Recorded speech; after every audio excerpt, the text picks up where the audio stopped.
नमस्कार मित्रांनो, मराठी माणूस प्रदीप. राज ठाकरे मुर्दाबाद, राज ठाकरे मुर्दाबाद.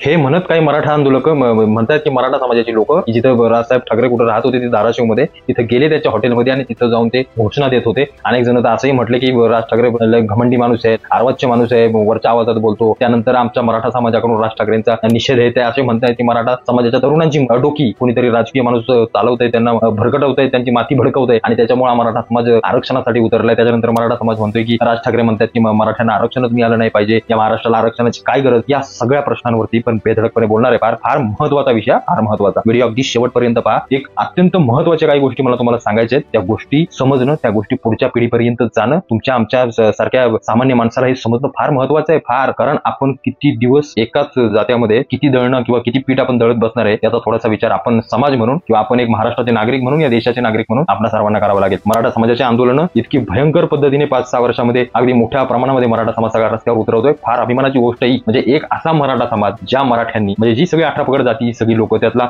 मोठा भाऊ म्हणून मराठ्यांना म्हटलं जातं, तो मराठा समाज आज आरक्षणाच्या सगळ्या मागण्यांसाठी रस्त्यावर उतरतोय. ही साधी बाब नाहीये. म्हणजे मराठ्यांना आरक्षण मिळालं पाहिजे का? तर निश्चित मिळालं पाहिजे. जे गरजवंत मराठे आहेत ना, त्यांना आरक्षणाची गरज आहे बाबांनो. कारण जे गडगंजेत ते गडगंजेत, पण जे सामान्य मराठ्यांची पोरं आहेत ना, ते आजही या सगळ्या मला असं वाटतंय आरक्षणाच्या गोष्टींमध्ये आजही त्यांचं पार अगदी चकनाचूर होऊन जातो त्यांच्या स्वप्नांचा. त्यांना आरक्षणाची खरी गरज आहे. पण हे सगळं होत असताना तर मुद्द्याकडे आपण राज ठाकरेंच्या, ते सोलापूरला काय ते पत्रकार परिषद घेतली, त्यांचे दौरे चालू झाले. दौरे याच्यासाठी करतात की आता पुढच्या विधानसभेमध्ये त्यांना ताकदीनं उतरायचंय. पण हेच राज ठाकरे म्हणता असं म्हणून गेले की बाबा महाराष्ट्रामध्ये एवढे उद्योगधंदे आहेत, महाराष्ट्रामध्ये एवढे सगळ्या शिक्षणाच्या सगळ्या सोयी आहेत, म्हणजे महाराष्ट्र चहू बाजूंनी प्रगत राज्य आहे या देशामध्ये आणि महाराष्ट्राला कोणत्याही गोष्टीची गरज नाही. म्हणजे किंबहुना, म्हणजे त्यांचा एक म्हणण्याचा असा उद्देश होता की महाराष्ट्राला जरी आरक्षण नसलं, महाराष्ट्राला आरक्षणाची गरज नाही, तरी महाराष्ट्रातली मुलं इथल्या नोकऱ्या मिळवू शकतात, शिक्षण घेऊ शकतात, प्रत्येक गोष्ट ते स्वतःच्या मनासारखी करू शकतात. कधी? जेव्हा हे बाहेरून आलेले लोंढे महाराष्ट्रामध्ये यायचं थांबतील. यायचं थांबण्यापेक्षा, आता ते आलेत, ते काही यायचे आता कोण राहिलं नाही, सगळे येऊन बसले तिथं. ते येण्यापेक्षा महाराष्ट्रातल्या स्थानिक मराठी पोरांना, मराठी मुलींना जर इथला रोजगार मिळाला, जर त्यांना इथलं शिक्षणामध्ये त्यांचा हक्क मिळाला, तर कदाचित इथल्या आरक्षणाच्या गोष्टी किंवा इथलं आरक्षण पोरांना घेण्याची गरजच लागणार नाही. पण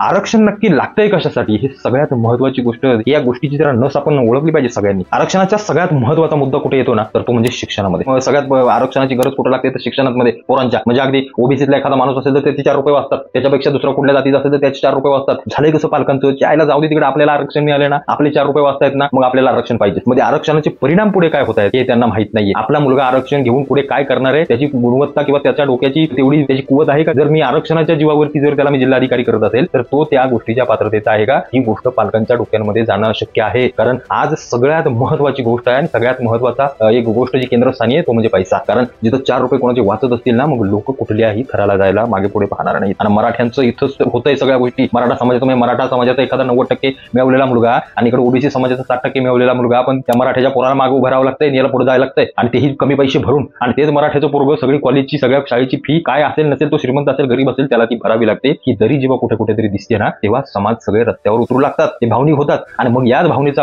आधार घेते सगळे राजकारणी त्यांना हलवण्याचा प्रयत्न करतात. ही सगळ्यात महत्वाची वस्तुस्थिती आणि हे आपल्याला समजलं पाहिजे. म्हणजे या मराठ्यांना आरक्षण देताना 1994 साली शरद पवारांचे हात काय वतरत होते का, हालत होते का? जर तेव्हा मराठ्यांना आरक्षण देण्यात आलं असतं तर कदाचित आज या सगळ्या गोष्टी महाराष्ट्राला पाहण्याची गरजच कधी लागली नसती. म्हणजे हे मराठा समाजाला देखील समजलं पाहिजे आणि हेच ओबीसी समाजाला देखील किंवा इतर समाजांना देखील समजलं पाहिजे की तुमची जोडी भरताय, पण ती भरत असताना ज्या मराठ्यांनी तुम्हाला आणि आम्हाला या मातीमध्ये जिवंत ठेवलंय त्यांचा विचार आपण कधीतरी करणार आहोत की नाही. राज ठाकरेंच्या मुद्द्यांकडे येतोच मी पुढे, पण ही सगळ्यात महत्वाची गोष्ट आहे. आणि दुसरी गोष्ट म्हणजे शिकलेलं पोरगं नोकरीत कुठे लागणार, म्हणून त्याला आरक्षण पाहिजे, म्हणून हे सगळे आईबाप सगळे फुकटचं मिळते म्हणून या सगळ्या घेण्यासाठी ही सगळी लोक जातात. प्रशासकीय सेवेमध्ये आरक्षणाच्या नावाखाली ज्यांची कुवत नसते अशी काही मुलं, काही म्हणतोय आणि सगळ्यांचीच कुवत नाही असा प्रश्न नाही, काही मुलं भरली जातात. त्याच सगळ्या भ्रष्टाचाराच्या नोकऱ्या, त्याच सगळ्या गोष्टी आयुष्यभर हे सगळं चालत राहतं. याचा फटका देशाला होतो, याचा फटका सामान्य नागरिकांना होतो. कारण हे प्रशासकीय सेवेत जातात, यांना घंटा प्रशासकीय सेवेतलं काही माहिती नसतं. या अशा गोष्टी आमच्या सगळ्या या न्याय व्यवस्थेने, या सगळ्या, मला असं वाटतं ही जी आरक्षणाची व्यवस्था आहे ना, ही एक बटन चुकीचं लागल्यानंतर काय काय होतंय ना, या सगळ्या गोष्टी होतात. त्याच्यामुळे आरक्षण इथं महत्वाचं आहे. आता या 2 गोष्टी महत्वाच्या आहेत, म्हणजे एक तर शिक्षण, एक तर पोटा पाण्यासाठी लागणारी नोकरी. त्याच्यामुळे कुठलाही कोणताही समाज आरक्षण सोडू शकत नाही. मग ते स्वतःकडे असलेलं जरी असलं ना, किंवा जे मिळवायचं असेल ते कोणी सोडणार. मराठी पण ते आरक्षणाचं नको म्हणते. का नको मराठ्यांना आरक्षण? हे गरीब आहेत, त्यांनाही गरज वाटते ना. त्यांचं पण काहीतरी जळत असेल ना, की त्याला मी माझ्या पोराच्या 90% पडून जर लाख रुपये भरत असेल, तर मग या बाकीच्याला 60% पडून 50,000 रुपये भरून पुढे शिकत असेल, तर मग माझं काय चुकलं? त्या सगळ्यात महत्त्वाच्या गोष्टी आहेत. म्हणजे ह्या राज ठाकरेंनी देखील लक्षात घेतल्या पाहिजेत, नाही असं नाही. पण त्यांचा म्हणण्याचा मुद्दा हा रास्त आहे. एक लक्षात घ्या तुम्ही, या महाराष्ट्रामध्ये भयंकर पद्धतीनं नोकऱ्या आहेत, तुम्हाला माहिती नाहीये. आज खेडोपाडी या सगळ्या गावोगावी या सगळ्या गोष्टीचं काहीही कुणाला माहिती नाहीये. बाहेरून येणारे भैये किती आहेत, बाहेरची लोक परप्रांतीय कित्येक जण इथे येत आहेत, इथल्या नोकऱ्या घेत आहेत. आपली पोरं वनवन भटकत बसतायत, त्यांना काही माहिती नाहीये. त्यांना भरकटवलं जातं. हे राजकारणी नालायक त्यांना नको त्या मार्गाला लावतात आणि आपली पोरं देखील नको त्या मार्गाला लागतात. आणि त्याचं सगळ्यात महत्त्वाचं कारण आहे की आपली पोरं बेरोजगार म्हणून बाहेर फिरतात, बाहेर पडतात. आपली पोरं बेरोजगार म्हणून बाहेर पडतात. ते बाहेर जेवून सगळ्या नोकरी धंदा इथं सगळ्या गोष्टी करतायत. आणि या सगळ्या गोष्टींसाठी म्हणून तो माणूस बोलतोय या महाराष्ट्राला आरक्षणाची जरी गरज नसली ना, किंवा जरी नसलं ना, किंवा नसतं ना, तरी इथं इतक्या सगळ्या गोष्टी आहेत ना, त्या जर बाहेरच्या नाकलल्या तर इथलं प्रत्येक मुलाच्या हाताला काम मिळेल. मग त्याला त्या आरक्षणाची गरज लागणार नाही. त्याला काम पाहिजे ती त्याच्या मनासारखी कामं मिळतील. दुसरी गोष्ट म्हणजे शिक्षण. आता तुम्ही म्हणाल की शिक्षणामध्ये साला कसं काय, आपण बाहेरचे तर काही जास्त येऊन शिकत नाहीत. पण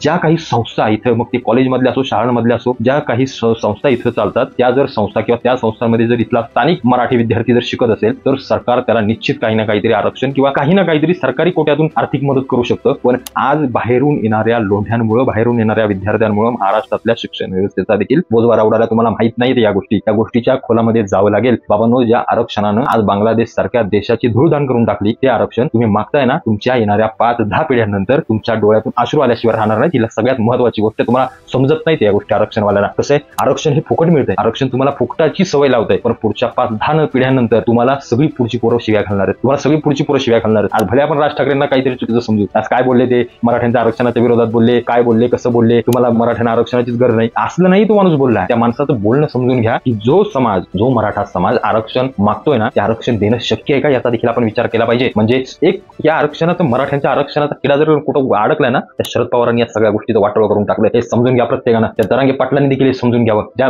जरांगे पाटलांना माझा एक वैयक्तिक चॅलेंज आहे जरांगे पाटलांना, की समोर शरद पवारांच्या बसा आणि त्यांना विचारा की 1994 साली का तुम्ही आरक्षण दिलं नाही मराठ्यांना. मग तुम्हाला समजेल की तुम्ही म्हणताय ना की मराठा समाजाच्या 400 पोरांनी, 400 लोकांनी आज स्वतःचा जीव दिला मराठा समाजासाठी, तो आज गेला नसता. त्याचं कारण सगळ्यात महत्त्वाचं आहे ते म्हणजे शरद पवार. बघा ना, साधा विचार आहे, जर तेव्हा आरक्षण मिळालं असतं तर आज या गोष्टी कधी पुढे मानवर करून कधी काढलाच नसत्या विषया सगळ्या गोष्टी. पण इथं कुठे ना कुठेतरी राजकारण जर एखाद्या माणसानं केलं असेल आणि मग त्याची झळ जर बाकीच्या सगळ्या लोकांना बसत असेल, आणि जर एखादा माणूस म्हणजे राज ठाकरेंसारखा माणूस बिंदास बोलणार आहे, म्हणजे त्याच्यानंतर त्या मराठा आंदोलकांना बोलून देखील समजावलं की बाबा हे असं नाही, हे असं आहे, लॉजिकली विचार करा. प्रश्न मराठा समाजाचा देखील महत्त्वाचा आहे, योग्य आहे, रास्त आहे. आणि त्यासोबत राज ठाकरेंचा बोलण्याचा प्रश्न किंवा त्यांचे देखील प्रश्न फार महत्त्वाचे, फार महत्त्वाचे. त्यांचं असं मत नाही की आरक्षण मिळायलाच नको मराठ्यांना. त्यांचं मत फक्त एवढंच आहे, आरक्षणाची गरज असून देखील कधी भासणार नाही, फक्त या बाहेरच्यांना त्यांच्या गावी पाठवलं तर, आणि इथल्या आपल्या स्थानिक पोरांना सगळ्या गोष्टी दिल्या तर. हे समजून घेणार जर आम्ही नसू, तर आम्ही सुज्ञ नागरिक म्हणून या देशाचे